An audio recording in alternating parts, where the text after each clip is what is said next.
Hello dear parents. जहाँ बच्चों का जो ग्रोथ का डेवलपमेंट का टाइम होता है वो उनके जीवन में तो अहम होता ही है, पेरेंट्स के जीवन में भी बहुत अहम होता है।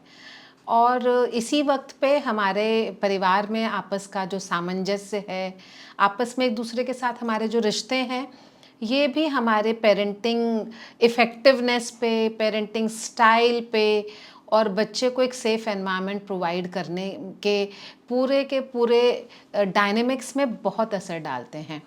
और यही एक चैलेंज भी होता है, because when we are in the young age तो we have pressures of our careers also, adjusting into a family, like adjusting with the demands and requirements of our parenting journey. And indeed, this becomes very demanding, very challenging, and most of the times even exhausting for parents. तो आज मैं ये Sunday support circle में parents के questions लेने वाली हूँ, जो कि उनको डिफरेंट चैलेंजेस महसूस होते हैं, उसके बारे में हम बात करेंगे। तो बहुत कॉमन सी बातें तो यही हैं कि पेरेंटिंग में बच्चे नहीं सुन रहे हैं। Okay, so let me take this call from the viewer. Hello. Hello ma'am. Ma'am, मेरा नाम दीक्षा है जी। और मेरा 10 साल का बेटा है। ओके। और उसकी प्रॉब्लम ये है कि वो पनिशमेंट से बचने के लिए झूठ बहुत बोलने लगा है आजकल। जी। तो ओके। मैं कैसे क्या एनवायरनमेंट क्रिएट कर सकती हूँ कि वो मुझे सच बताने की हिम्मत रखे। Okay. So Diksha ji, thank you for calling me and thank you for sharing this difficulty. और आपको ही नहीं, ये बहुत सारे पेरेंट्स को दिक्कत आती है कि बच्चे जब 8 साल से लाइक प्री टीन वाले फेज़ में हो जाते हैं, तो प्री टीन वाली फेज़ में बहुत सारी बातों को पेरेंट्स को या तो शेयर नहीं करते और बताते हैं तो झूठ बोल देते हैं। फॉर एग्ज़ाम्पल अपनी आंसर शीट्स भी नहीं दिखाएंगे। तो अब करना क्या है? देखिए, आपने अपने प्रश्न की में एक बहुत इम्पॉर्टेंट बात बताई है, उसमें ही आपका उत्तर भी छिपा हुआ है। आपने बताया कि वो पनिशमेंट के डर से झूठ बोलने लगा है। यानी कि हम कहीं न कहीं अपने पेरेंटिंग में गलतियों को बच्चे की को नॉर्मलाइज़ नहीं कर रहे हैं। तो हमें कई बार ऐसा लगता है कि बच्चे ने गलती की तो उसको पनिशमेंट मिलना चाहिए।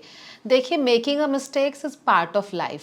सो जब भी कोई भी व्यक्ति या तो कोई नई चीज़ अटेम्प्ट करता है या एक नई फेज़ ऑफ लाइफ में है जिसमें एक्सपीरियंसेस डिफरेंट हैं, जिनको लेकर हम बहुत कॉन्फिडेंट नहीं हैं, तो बच्चे के बहुत सारे आइडेंटिटी को लेकर डाउट्स भी हो सकते हैं। और फिर अगर गलतियां एक्सेप्ट नहीं की जाती हैं और गलती को फैमिली में नॉर्मलाइज नहीं किया जाता है और गलती के साथ एक पनिशमेंट जुड़ा होता है, तो बच्चा बिल्कुल बहुत ही नॉर्मल सी बात है कि वो गलती के पनिशमेंट से बचने के लिए झूठ बोलेगा, क्योंकि उसको सेफ फील नहीं होता है अपनी बातों को शेयर करना या गलती को बताना पेरेंट्स को।